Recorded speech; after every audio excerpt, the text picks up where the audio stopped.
Robert was a good man.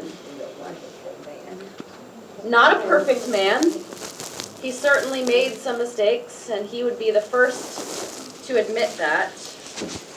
But he was a genuinely good man, always trying to do right by the people he loved, and sometimes even complete strangers.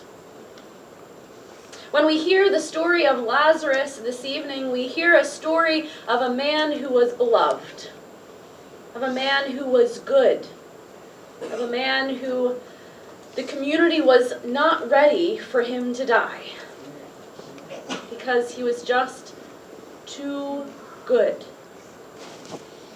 And so the women, the sisters of Lazarus, they came and they ran to Jesus and they said, "If only you had been here." And it's so easy to say, if only, if only, if only. And so we find Lazarus dead for days and bound up by cloths. Well, I didn't know Robert as long as many of you did, but I think I got to know him pretty well. And the man I knew was bound up.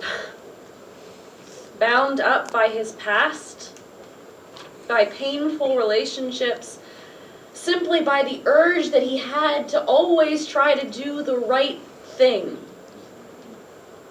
He'd come up to me after church and he'd say, "You know, I really want to take care of this." And it would take a while, and then he'd come up to me a couple weeks later and say, "Okay, I'm going to come to the church this week. I'm going to take care of it."